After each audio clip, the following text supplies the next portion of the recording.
반대 정신으로 싸우라라는 제목으로 하나님 말씀 증거하도록 하겠습니다. 이 반대 정신으로 살면은 지속적인 성장이 있고 균형이 있고 또 파괴력이 있고 또 싱싱함이 있습니다. 그 반대 정신이라는 게 뭐냐? 지금 있는 내 상황과 내 정신의 반대쪽을 지향한다, 향한다 그런 뜻이에요. 우리 인간은 그 자기 주장을 좋아하잖아요. 고집이 세잖아요. 나 중심이지 않습니까? 그러니까 자기 주장의 반대말이에요. 자기 주장하지 말고 반대쪽 주장하는 쪽을 지향하라, 따라가라, 뭐 이런 거겠죠. 고집 부리지 말고 좀 하나님의 이끄신 남의 얘기도 좀 듣고 그러라 그런 겁니다. 왜냐? 인간은 본능적으로 자기 주장을 하고 고집 부립니다. 내가 맞다고 생각하라고 나를 증명하려고 하고 나를 강화시키려고 합니다. 이게 시간이 가면 갈수록 똑똑하고 또 힘이 있고 돈이 있고 그러면 굳어집니다. 그래서 나이 들면 꼰대가 된다 그러잖아요. 꼰대가 뭐 딴 겁니까? 내가 옳다지. 그러니까 잠깐 잔소리 하잖아요. 내가 맞는데 넌 틀린 것 같이 보이니까. 내가 틀릴 수 있다는 사람이 뭐 말하겠어요? 내가 부족하다고 하는 사람이 그러겠냐고. 같이 기도하고 엎드리지. 15장이 부활장 아닙니까? 부활에 관한 얘기를 쭉 하고 난 다음에 우린 기대하죠. 그 다음에 뭔 얘기를 또 할까? 현실적인 얘기를 합니다. 하늘 얘기하다가 천국 얘기하다가 이 땅 얘기를 해요. 구제 문제입니다. 뭐 도와주는 문제. 예루살렘 교회가 어려웠거든요. 예루살렘 교회가 어려운 건 알겠죠. 일단 핍박당했잖아요. 핍박당하고 거기다가 가난한 사람들이 좀 많았어요. 딴 나라에 비해서. 그렇겠죠. 아무래도 팔레스타인 뭐 거기보다야 뭐 로마 지역에 딴 지역이 더 부자가 많겠죠. 네, 그렇겠고 거기다가 흉년까지 있었습니다. 기근까지 있었어요. 그래서 먹고 살기 힘든 상황에 놓이게 되었다는 것입니다. 그래서 각지에 있는 교회들에게 연보를 했다는 거예요. 연보하고 헌금하고 지금은 이제 합쳐져 가지고 별 개념 없이 그냥 똑같이 사용을 하는데 초대교회 때는 연보와 헌금을 구분해서 사용했습니다. 제가 어렸을 때도 연보라는 말을 많이 썼는데 연보 그러면 그냥 한자로 보면 간단해요. 연, 버릴 연자예요. 버리다, 연, 보, 보충하다, 뭐 이런 거죠. 보완하다, 보충할 때 보. 그러니까 버려서 보충하다. 그러니까 무슨 뜻이겠어요? 그냥 한글로 요즘에 쓰면 모금이에요. 모금. 영어로 컬렉션. 돈 모으는 거, 모금.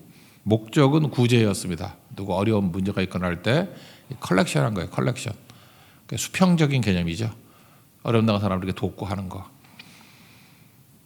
헌금은 뭐냐 하면 영어로 하면 offering. 뭐 레위기 맨날 나오잖아요. 하나님께 드리는 거, 수직적인 거.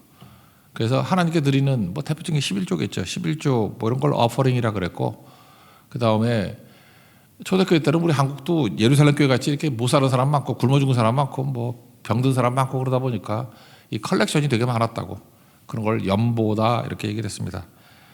근데 지금은 뭐 별 차이 없이 그냥 같이 사용하는 것 같이 보여요. 1절 한번 읽겠습니다. 시작.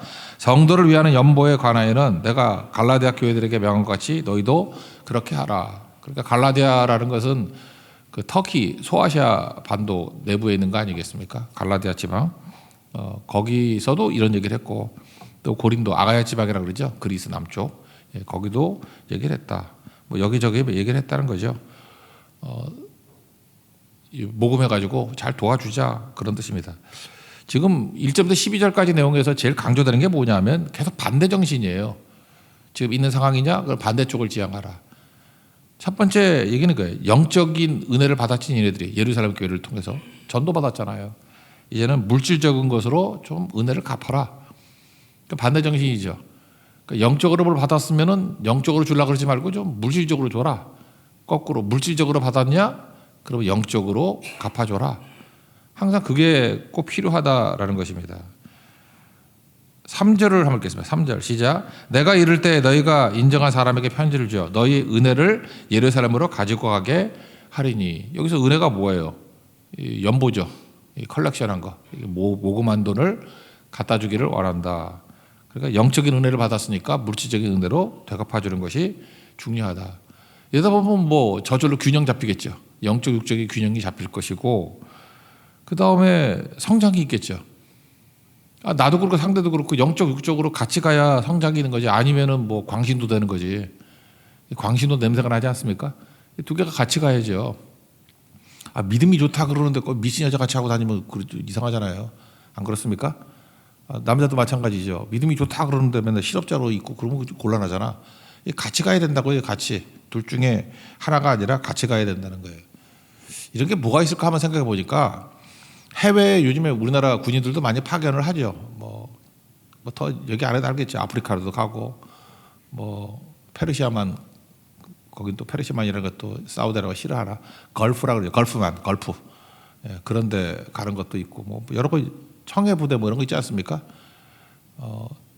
근데 이라크 파병도 하고 우리나라 파병된 군인들이 되게 인기가 좋대요. 이유가 뭐냐?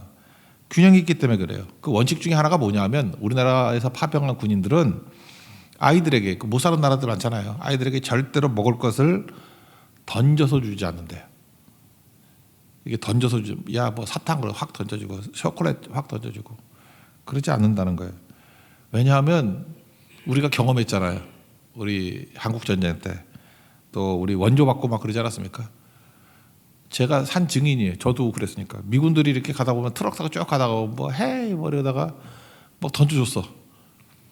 나도 그 주워 먹으려고 뛰어가서 초콜릿 받고 좋아가지고 난 그때 큰 거 받았거든. 이게 왜 은혜 막 이러고 되게 많이 줬어요. 그때 막 이렇게 어떤 때는 통으로 그냥 확 던질 때도 있고 그랬다고요. 근데 저는 기분이 안 나빴었는데 내가 좀 상태가 안 좋았는가 봐. 우리 기억에 그런 거죠. 아니 먹을 걸 왜 던져줘? 그런 거죠. 뭐 고맙긴 하죠. 고맙죠. 아니 먹을 거 없을 때 뭐 그러 주니까 고맙죠. 근데 우리가 이제 도울 수 있는 상황이 오지 않았습니까? 그러니까 원조 받다가 원조해 주는 나라가 거의 없잖아요. 근데 우리가 그런 나라가 된 거 아니에요? 하나님의 은혜죠. 그래서 우리도 가가지고 얼마든지 줄 수 있잖아요. 우리 뭐 군인들한테 주는 거 뭐 먹을 거 넘치겠지 그런 거 그죠? 얼마든지 줄 수 있다고. 근데 교육이 뭐냐? 기독교 교육하고 연계가 됐던 것 같아. 절대로 아이들에게 던져서 주면 안 된다. 이게 원칙이래요. 그리고 항상 손으로 전달해주고 꼭 인사를 해주고 영적인 거죠. 거기에 기록은 돼 있지 않지만 크리스찬 같으면 기도해줘라. 그게 원칙이래요. 그래서 이걸 민사작전이라 그러는데 군사작전이 아니라 민사작전의 가장 훌륭한 교본이 된답니다. 그래서 각 나라에 영향도 주고 되게 중요한 거겠죠. 이거 왜 알게 된 거죠? 반대 정신. 그러니까 이런 거죠. 뭐 좀 이렇게 삐딱한 사람들 그러잖아요. 아, 이거 던져주는 거 얻어 먹었으니까 니네도 와라. 우리 던져줘 버릴게. 얼굴이 확 던져줘 버릴게. 그럼 그 은혜를 배신하는 걸 수도 있죠. 그때 어려울 때 도와준 게 은혜죠. 그렇지만 그 은혜가 균형이 좀 없다고 생각한 거 아니에요. 그죠? 이렇게 정신이 빠져 있고 영적인 게 빠져 있는 게 문제가 되니까 고맙잖아요. 그러니까 우리는 남 도울 때 그렇게 안 하는 거죠. 먹을 것도 주지만 인사해주고 손으로 건네주고 기도해주고 이런 게 반대 정신이라는 것입니다. 그러니까 우리도 여러 가지 은혜를 받고 뭘 했으면 부족함이 있다 그러면 이를 갈지 말고 그 다음에 할 때는 균형 잡혀 잘하는 게 되게 중요하다는 거예요. 반대 정신 그런 거죠. 그러니까 영적인 것과 물질적인 것이 같이 가는 것이 옳다라는 것입니다. 이건 뭐 적용이 되게 많이 있겠네요. 교회에서도 하나님께서 이렇게 물질적으로 많이 주셔가지고 헌금을 많이 하는 분 있지 않습니까? 그러면 이렇게 마음 먹을 수 있잖아요. 아, 헌금이 중요한 거지. 뭐 딴 게 뭐 중요해? 나는 돈 더 벌어서 더 헌금할래. 저는 그거 옳지 않다고 생각합니다. 뭐 딴 건 모르지만 우리 교회에서 난 그거 별로 바람직하다고 생각하잖아요. 헌금을 많이 하는 분이 계십니까? 기도를 많이 하기를 힘쓰십시오. 헌금 더 하는 거 지금 많이 하는데 뭐 돈 더 벌어서 2배 하는 거 난 그렇게 바람직하다고 생각하잖아요. 뭐 11조니까 뭐 주시는 대로 하는 거고 그런 사람일수록 기도해야 돼요. 그래서 돈 잘 버는데 기도하는 자리에 잘 안 보이면 되게 불안해. 되게 불안하죠. 저거 어디로 갈까? 그렇게 문제가 되지 않습니까? 그런데 물질적으로도 풍성한데 영적으로도 풍성하게 하여튼 발버둥 치고 기도하려고 해요. 그러면 그게 반대 정신이죠. 또 반대도 있습니다. 어떤 분은 아무것도 없대요. 그래서 저는 기도만 하겠대요. 죽거나 기도만 하겠대요. 아, 진짜 무서워요. 계속 기도만 하면. 저 어디로 가려고 그러나? 그리고 나중에 다 우리 목사가 기도가 부족해. 뭐 이럴까봐 걱정이 돼. 기도 좀 그만해. 이제. 좀 물질적인 드림도 있어야 되고 좀 나누기도 하고 그래야지 뭐 자기는 이미 그 의지가 확정돼 있어. 그래서 절대로 안 하겠다. 뭐 이거 문제가 있죠. 오히려 기도하고 또 하나님께서 주신 거 가지고 또 물질적으로도 나눌 수 있는 거 되게 중요하지 않습니까? 제가 이걸 옛날에 몰라가지고 목사잖아요. 그래서 맨날 와가지고 기도만 해줬어. 야 와라. 그러고 기도해주고 목사가 영적으로 기도해 주는 게 제일 중요한 거겠죠. 아 근데 요즘에는 뭐 이렇게 좀 주면서 기도하니까 더 좋아해. 뭐 이렇게 초콜릿 하나 주면서 해주고 뭐 선물도 주면서 해주니까 왜 그래요? 그 영적인 것과 반대 정신. 내가 할 수 있는 것, 줄 수 있는 거 뭐 주는 거 중요한 거 아니겠어요? 그래 균형이 잡히더라고. 제가 그렇게 산지 한 15년쯤 됐는데 목사님들 만날 때는 되게 도움이 되더라고 그런 게. 그러니까 반대쪽으로 가는 게 되게 중요하다는 것입니다. 사역자들도 마찬가지예요. 신학교 때부터 이렇게 쭉 보면은 두 파가 있죠. 기도파가 있고 말씀파가 있다고. 근데 참 한 가지가 되는 건 생각보다 쉽습니다. 기도만 계속해 보세요. 그것도 재밌어요. 제가 신학교 다닐 때 그 밤에 기도 라이벌이 있었다고 한번 얘기했죠. 그래서 화장실 잠깐 갔다 왔더니 내가 들어가니까 그때 싹 들어가더라고. 피가 거꾸로 솟더라고. 저런 게 다 있어. 그래서 뭐 2시간이고 3시간이고 갈 때까지 기도하고 어떤 때는 조용히 가가지고 나도 모르게 너무 많이 기도하고 막 이랬었다고요. 그죠? 근데 기도도 계속 하니까요. 그것도 뭐 중독성이 있어. 굉장히 뜨거워지고 너무너무 좋은 거야. 난 옛날에 뭐 지금 말고 한 몇십 년 전에 뭐 그런 거에서 어떤 집사님이란 분인데 매일 5시간씩 기도한대. 혼자 생각했어요. 그러면 일은 언제 하나? 5시간씩 기도만 하면? 그것도 좀 문제가 있죠. 그죠? 그러니까 기도가 뭐 특별할 때 많이 하는 건 중요해요. 목사들도 그래요. 기도만 죽어라 하면 뭐 되는 것 같이 보이지만 물론 교회는 부흥하더라고. 기도만 많이 하니까. 근데 설교가 들을 내용이 하나도 없어. 책도 보고 성경도 읽고 해야 될 거 아니에요. 그죠? 뭐 이삭이 아브라함을 낳고 맨 이렇게 하면 곤란하잖아. 그죠? 또 반대도 해봤어요. 책만 읽고 성경만 연구하면 그거 되게 재밌습니다. 성경 공부에 빠져가지고 딴 거 안 하는 사람이 있어요. 근데 묘해. 맨날 연구만 해. 기도를 하라고. 그럼 되게 드라이해져요. 두 가지가 다 필요하다는 거죠. 이게 균형, 기계적인 균형이 아니라 딱 보면 그 사람의 모습이 보이잖아요. 저 사람은 말씀 쪽에 가까워. 저 사람은 좀 기도 쪽에 가까워. 그러면 좀 기도 쪽에 가까운 사람은 좀 책 좀 보고요. 그 다음에 좀 성경 깊이 연구 좀 하고. 또 반대로 그 말씀파가 있거든요. 말씀에 좀 강력한 사람들은 책만 들고 다니지 말고 좀 기도하고. 이게 반대쪽을 지향하는 거, 그게 훨씬 더 중요하다는 거예요. 그래서 제가 마틴 로이드 존스를 참 좋아했어요. 이분은 뭐 말씀 많이 보는 분 아니에요. 그 유명한 얘기 알잖아요. 그 선교사 파송했는데 파송할 때 에베소서 5장 1절 했는데 돌아오니까 4절하고 있더라고. 무슨 소리인지 몰라요. 이분은 단어 하나 갖고 설교 한 편씩 하는 분이에요. 1시간씩. 그래서 엄청나게 세부죠. 그러니까 마틴 로이드 존스가 성경 열심히 연구한다는 거 모를 사람 누가 있어요. 근데 이분이 또 기도도 한다니까요. 기도도. 그래서 이분이 그 목사가 설교라는 책에서 나온 걸 보면은 기독교가 뭐냐라고 할 때 불붙는 논리 이렇게 표현했어요. 영어로 표현하면 logic on fire. 불이 붙어 있는 기도겠죠. logic. 말씀이라고. 말씀과 기도의 균형. 저는 이게 반대 정신이라고 생각합니다. 우리 교회도 사실 뭐 그렇게 구호로 얘기하지는 않았지만 내용은 그거예요. logic on fire. 로직이 강한 분들이 있습니까? 불을 구하십시오. 아침 저녁으로 계속 불밖에 없는 분들이 있습니까? 좀 로지컬해지라고. 로직이 있어야 된다. 논리가 있어야 돼요. 불 붙는 논리. 그게 중요하다는 것입니다. 사군자라고 있죠. 매난국죽. 그 선비들이 맨날 그랬잖아요. 매난국죽이니까 매, 겨울에 매 있으니까 매는 뭐 설중매도 있고 하니까 뭐 그런 거 같아요. 난초도 뭐 우아하지. 함부로 하면 죽잖아 다. 뭐 이렇게 온실에서 하여튼 손 타잖아요. 저도 난을 뭐 한 3개쯤 키워봤는데 물론 다 죽었지. 이놈의 나는 안 돼. 난을 주면 진짜 난처해져. 난 힘들어. 그 난도 그 기를 줄 아는 사람이 하는 거지. 국화는 좀 우아함 뭐 그런 거잖아요. 그죠? 우아함. 국화 그렇게 생각 안 해. 국화 칼. 그 루스 베네딕트인가 그 뭐 일본의 이중성 얘기할 때 겉으로는 국화같이 우아한데 멋있다는 얘기죠. 속에는 칼을 품고 있는 이중성. 그 유명한 책이에요. 국화 칼. 그래서 국화. 뭐 국화 앞에서 뭐 그런 것도 시 있지 않나? 서중인가? 대나무야 뭐 쭉쭉 뻗으니까 뭐 좋은 것 같아요. 근데 궁금한 게 왜 소나무는 안 낄까? 이상하지 않아요? 사군자에 왜 소나무가 없을까? 사군자니까 오군자 그래도 되잖아. 설이 여러 가지가 있어요. 사군자가 처음 나온 게 중국이기 때문에 중국에는 소나무가 없대. 내가 모르겠어. 중국에 다 가보지 않아서 하여튼 뭐 그런 설도 하나 있고, 또 하나는 그거래요. 소나무 밑에를 가면은 소나무가 워낙 그 독점력이 강해서 영양분을 다 받아들여서 소나무 밑에는 딴 나무나 뭐 자라질 않는데, 잡초 외에는. 진짜 그런 것 같아요. 강릉이라는 데 가보면 소나무 있잖아요. 돗자리 깔기 너무 좋아. 뭐 딴 나무가 없어. 그래서 사군자에 못 든다.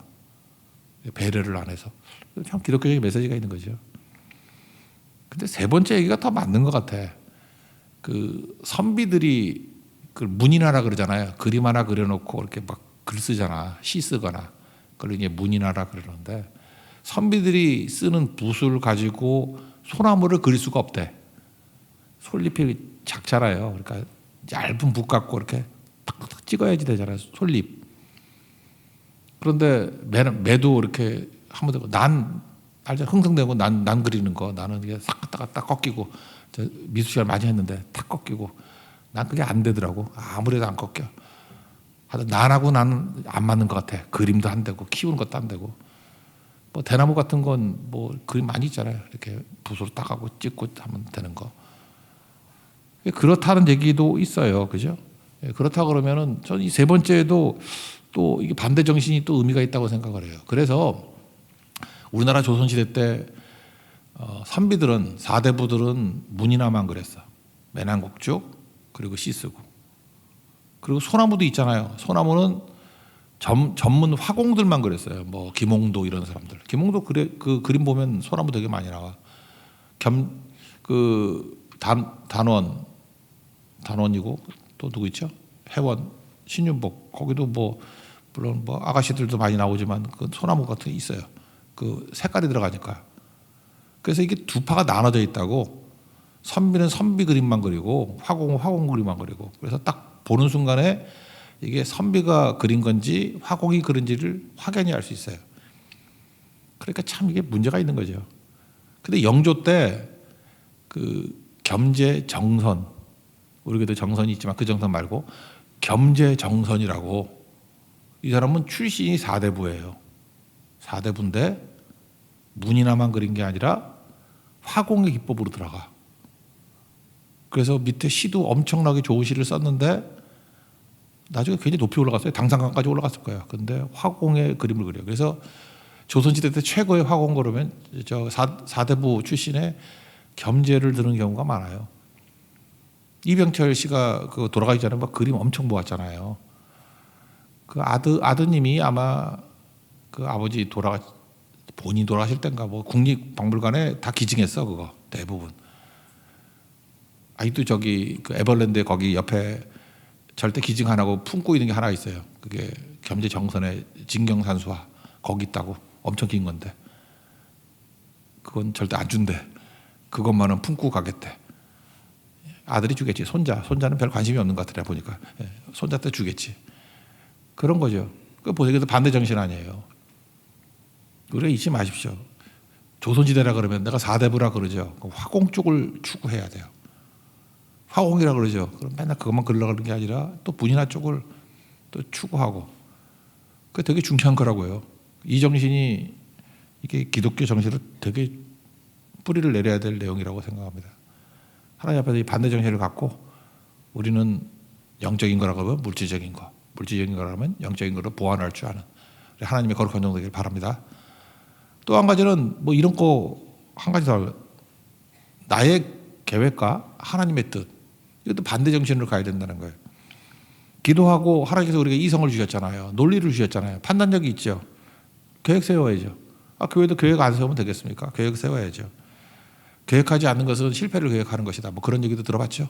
그러니까 철저하게 플랜을 세우고 나갈 줄 알아야 된다라는 거예요. 그렇지만 우리 인간이 아무리 계획을 잘 세워도 하나님의 뜻을 다 알 수는 없잖아요. 하나님께서 개입하셔서 이끄시고 인도하시면 그걸 꺾을 줄도 알아야죠.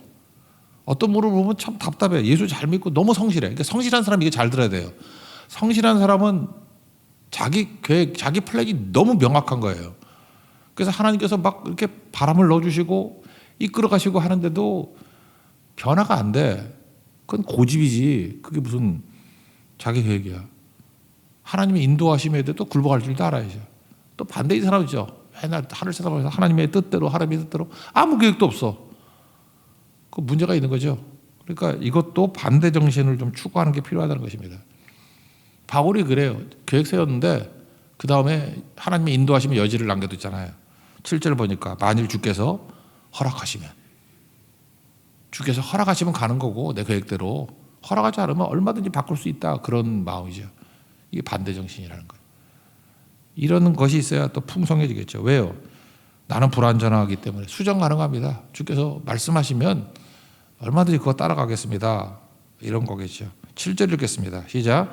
이제는 지나는 길에 너희 보기를 원하지 아니하노니 이는 만일 주께서 허락하시면 얼마 동안 너희와 함께 머물기를 바람이라. 이게 바울의 태도였다는 것입니다.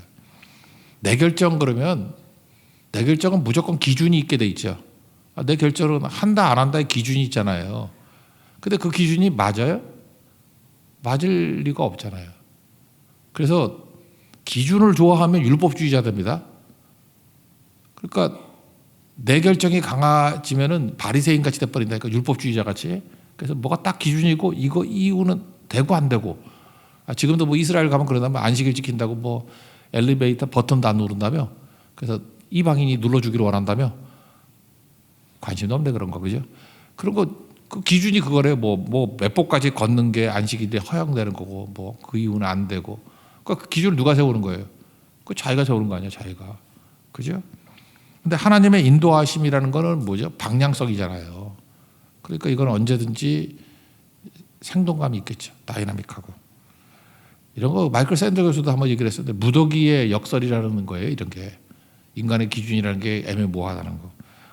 그 사람은 기분 나쁘게 대머리 예를 들었어. 대머리에게 어떤 사람은 4명의 대머리가 있는데 한 사람은 머리카락이 하나가 있고 어떤 사람은 2개가 있고 어떤 사람은 3개가 있고 어떤 사람은 4개가 있고 여러분같이 무성한 사람들은 다 대머리지. 근데 대머리끼리는 그걸 또 구분을 해.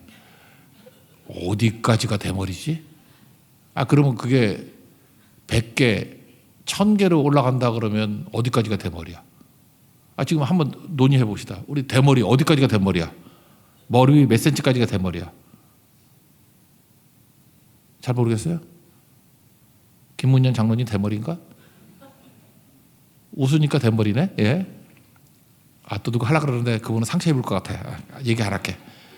그러니까 이게 기준이 애매하잖아요. 그죠? 아무것도 없다 그러면 대머리지. 그렇지만 그 듬성듬성인데 어디까지가 대머리야? 여기 있는 거 넘기면 대머리 아니야? 그것도 대머리일 거 아니에요. 그런 거죠. 그게 무더기의 역설이에요. 무더기를 있을 때 그 기준을 누가 정해요? 이거하고 똑같은 거예요. 선행으로 구원받는다는 거하고 똑같은 거예요. 제가 옛날에 선행으로 구원받는다는 것이 모순이라는 거를 설명하기 위해서 이 무더기 역설을 한번 설명했던 적이 있는데 어떤 사람이 지가 막 정하는 거예요. 100가지 선행을 베풀면 구원받는다. 100가지예요. 근데 아슬아슬하게 커트라인에 걸린 사람이 있어. 나 99가지 선행을 베풀었어. 아깝잖아. 그래서 저도 좀 구원해 주면 안 될까요? 근데 안 된대. 그러면 이 사람이 또 이제 승질나니까 표변하는 거지. 뭘 기준으로 삼고 100이라 그런 거야? 할 말 없지. 그렇잖아요. 좋아. 그럼 90이야. 그러면 이제 90부터 100까지는 구원을 이제 건진 받잖아요. 근데 89가 또 외칠 거 아니야. 아까운데 89로 해주면 안 되겠어요? 나도 구원해주면 안 되겠어요? 안 된다 그러면 또 승질내기 시작하잖아. 넌 도대체 뭘 근거로 89야? 89는 안 된다 그래? 할 말이 없는 거야, 그 기준이. 그러니까 이 무더기 역설이라는 게 뭐냐면 인간이 기준을 중심으로 가는 거는 언제나 깨지게 돼 있다고. 언제나 깨지게. 그래서 인간은 기준으로 살면 안 되고 방향성으로 살아야 된다니까요. 하나님 우리를 기준으로 이끌어가는 게 아니라 내 주를 가까이 하려 하면 이렇게 간다고요. 그쪽 방향으로. 그럼 시간이 가면 갈수록 그쪽 방향으로 가니까 구원 받는 거죠. 우리 주를 향하여 가니까 시간이 가면 갈수록 주만 바라보고 살겠죠. 근데 율법주의가 되는 그 순간에 커트라인 넘으면 안심하고 딴짓하고 산다고. 그건 움직임이 없잖아요. 끝나는 거야. 뭐 이 정도 설명하면 되겠죠. 이게 얼마나 어려운 건지 우리 어떤 그 공무원 하시는 집사님 계세요. 이렇게 구제하는 뭐 그런 것 쪽 하는 것 같아. 그런데 여러분 같으면 그렇죠. 그 노인들 이렇게 국가에서 보조금 주고 하는 거 다 준다 그러면 싫어하는 사람이 있죠. 여기서 다 주는 거. 아니, 다 주면 그 부자 아니 빌딩 몇 채 있는 노인들한테 왜 돈을 줘?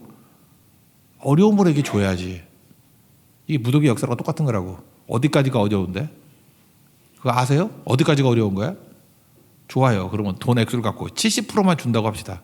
제가 물어보니까 지금 70% 준다 그러대. 70% 주는데 현실로 들어가 보면요. 벤츠 몰고 다니는 사람이 속여가지고 돈 받는 사람이 있어요. 그럼 그거 잡아야죠? 누가 잡아? 7급 공무원 하나가 4,000명을 대상을 두고 있는데 잠 안 자고 찾아다녀도 못 잡는데 그러니까 이게 행정의 허점이에요. 못 잡아내요. 한 사람이 4,000명을 어떻게 잡아내? 그러니까 신고하는 대로죠. 그래서 엉터리가 되게 많아. 그럼 이걸 좀 강화시킨다 그러면 직원을 한 40명은 뽑아야 되겠죠. 그러면은 70% 찾아내는데 비용이 한 10% 정도 나눠주는 돈만큼 나가야 될걸? 지금 여러분들 행정에 관심이 없군요. 그냥 받아먹고 끝나는 인생들이군요. 그게 쉬운 게 아니에요. 그래서 그 사회복지 이런 거 하는 사람들 보면요. 사회복지가 그거 돈 나눠주는 게 쉬운 게 아닙니다. 굉장히 어려운 일이에요. 그게 공정하게 한다? 이거 힘든 일이라고. 그래서 나중에 하다가 안 되는 게 뭐냐면 기준 갖고 뭐 하는 거 갖고 성공한 예가 없어요. 인류 역사상. 방향성이에요. 방향성으로. 이거 꼭 붙들 줄 알아야 된다. 그런 얘기입니다. 그 다음에도 뭐 나오는 게 그런 거죠. 9절에도 보니까 광대하고 유해한 문이 내게 열렸다. 크게 열렸다. 이런 거 아니에요? 근데 또 대적도 많다. 인간 인생은 이렇게 모순이거든요. 그러니까 방향성이죠. 그러니까 이게 반대 정신이에요. 대적이 많다. 대적이 있으니까 가지 말자가 아니라 대적을 보지 말고 열린 문을 보고 가라는 거예요. 그죠? 또 반대로 열린 문이 많이 있다. 그러면은 야 이제 시온에 들어가 열렸네. 아니에요. 대적이 있을 거를 생각하라는 거예요. 이게 성경적 진리라는 것입니다. 반대 정신을 가지고 품고 나가는 하나님 종 되길 바랍니다. 그 다음에 이제 디모데하고 아볼로 얘기 나오는데 빠르게 얘기해 줄게요. 과거와 낙인에 묶이지 말고 과거 대신에 미래와 낙인 대신에 은혜 붙들고 나가라는 거예요. 그것도 반대 정신이에요. 간단히 설명하면 시편 84편을 보면요. 우리가 되게 좋아하는 시편이잖아요. 아까 찬양했죠. 5절 같은데 주께 힘을 얻고 그 마음에 시온에 들어가 있는 자는 복이 있다. 또 백범일지 보면은 10절 뭐 주의 궁전에서 한 날이 다른 곳에서의 첫날보다 낫다. 이런 거 백범 김구선도 되게 좋아했던 시편이 84편이에요. 근데 거기 표절을 보면은 고라 자손의 시 이렇게 나와요. 고라 자손이 누굽니까? 민수기 16장을 보면은 모세와 아론에게 대들다가 땅에 갈라져서 죽었던 자손들이죠. 그러니까 지금식 우리가 뭐죠? 친일파 후손들, 독재자의 아들 뭐 이런 거에 낙인이 찍혀 있는 사람들이야. 고라 자손들. 여기 혹시 여러분들도 고라 자손 있습니까? 조상이 잘못해가지고 뭐 낙인 찍힌 사람들 있어요. 근데 다윗 시대에 오면은 이 고라 자손이 낙인 찍혔다고 낙심하지 아니하고 더 충성하고요. 그 다음에 하나님의 은혜를 구해요. 그래서 다윗이 아둘람굴에서부터 시글락까지 도망칠 때 고라 자손이 합류해가지고 다윗을 도와요. 그리고 그때 성가대가 24개 있었던 거 알죠? 이렇게 돌아가면서 하는 거. 거기 악장 지휘자 14명이 고라 자손이에요. 그리고 전체 대표 3분의 1 전체 대표 중에 가장 유명한 성가 지휘자가 누구였냐? 해만이에요. 해만이 고라 자손이라고. 저는 이게 반대 정신이라고 생각을 해요. 그러니까 우리 집안은 콩가루 집안이야. 낙인 찍힌 집안이야. 끝난 집안이야. 과거가 너무 안 좋아요. 낙인 찍혔어요. 근데 과거에 연연하지 않고 하나님의 나라에 대해서 충성을 다했어. 충성을. 거기서 해만이 나와요. 특별히 열왕기하 20장 같은 데 보면은 여호사밧이 뭐 성가대 앞에 세우고 전쟁했을 때 승리했던 거 있죠. 그거 다 고라 자손들이었다니까. 고라 자손. 그래서 고라 자손 그러면 두 가지가 다 보여요. 망할 놈의 지파. 근데 이거 웬일이지? 이렇게 잘 쓰임 받지? 제가 볼 때 반대 정신으로 승리했던 대표적인 게 고라 자손입니다. 여기 나오는 디모데. 소심하고 유약하고 이랬죠. 바울이 어떻게 하는지 알아요? 너 조용하니까 조용히 일해. 그게 아니고 앞장서서 일해. 이렇게 얘기해요. 앞장서서 일해. 아볼로가 누굽니까? 우리 고린도전서 앞부분에 봤죠. 파당, 자기가 파당을 일으킨 건 아니지만 언변 좋고 실력 있고 젊고 유능하고 똑똑한 사람이었어요. 그래서 글쎄 바울하고 견줄 정도로 아볼로 파가 생겼다니까. 그거 아세요? 인기 절정인 거? 아볼로가 얼마나 인기 절정인지. 그러니까 이런 거와 똑같아. 이 교회 담임 목사가 바울이었잖아요. 바울. 그죠? 바울이었는데 뭐 이동강 정도 요 정도 되는 전도사 같은 애가 인기가 더 좋아. 제가 아볼로라 그러면 아볼로 대등할 정도로 말이 안 되는 거죠. 그러니까 얼마나 탁월한 사람이었겠어요. 거기다가 베드로가 이제 부흥 강사로 왔을 거 아니야. 왔다가 갔는데 뭐 옛날 같으면 조용기 목사님쯤 되는. 근데 이동강 얘가 거기 견준다고. 잠깐만 예화를 들으니까 말이 안 돼가지고 나도 꼬이네. 그죠? 그 말이 안 되는 거잖아요. 말이 안 되는 거. 그래서 네 개 파가 있었잖아요. 뭐 바울파, 아볼로파, 게바파, 그리스도파는 뭐 패색분자들인데. 그러니까 젊은 사역자가 이 정도였다 그러면 어마어마한 거 아니에요. 그죠? 그때 사도 바울도 경쟁심이 없으니까 네가 가. 그랬다고. 고린도에 네가 가서 너 인기도 좋으니까 네가 가. 그랬던 것 같아요. 그래서 아볼로가 알잖아요. 이유가 뭐든 간에 내가 가면은 파벌의 원인을 제공하는 거야. 그래서 안 가겠습니다 해서 디모데를 대신 보냈다 하는 얘기가 나와요. 반대 정신이죠. 여러분 잊지 마십시오. 내가 꼭 가고 싶은 데는 안 가는 게 좋고요. 내가 가고 싶지 않을 때 이거 어떡하나 그럴 때 반대로 가는 게 되게 좋아요. 이번에도 보니까 뭐 도움복음단 같은데 어떤 팀장이 갈 상황이 못 된 것 같아. 근데 일주일 동안 기도를 했는지 아니면 제가 강단에서 압력을 줘서 그런지 하여튼 잘 모르지만 팀장을 한다 그러더라고. 나 그거 되게 좋다고 생각해. 반대 정신이에요. 어려운 상황인데 그 반대쪽 결정을 내리니까 우리 되는 거죠. 오히려 길 열린 곳이 열린 게 아니에요. 그래서 디모데는 조용한데 설치는 쪽으로 가게 만들고 아볼로는 너무 인기 절정인데 그 자리에 머물고 다음번에 가게 만들고 결정 내려준 게 아니에요. 디모데는 결정해 줬지만 아볼로는 자기가 그렇게 결정을 했다. 그런 얘기 나온다고. 이게 반대 정신입니다. 이거 읽어야겠네요. 10절 읽고 12절 읽고 2절 읽고 마치겠습니다. 10절 읽겠습니다. 시작. 디모데가 이르거든 너희는 조심하여 그로 두려움이 없이 너희 가운데 있게 하라. 이는 그도 나와 같이 주의 일을 힘쓰는 자임이라. 12절 아볼로입니다. 시작. 형제 아볼로에 대하여는 그에게 형제들과 함께 너에게 가라고 내가 많이 권하였을 때 지금 갈 뜻이 전혀 없으나 기회가 있으면 가리라. 이런 지혜를 얻는 하나님 종 되기를 축원합니다. 자리에서 일어나겠습니다. 어두운 날 다 지나고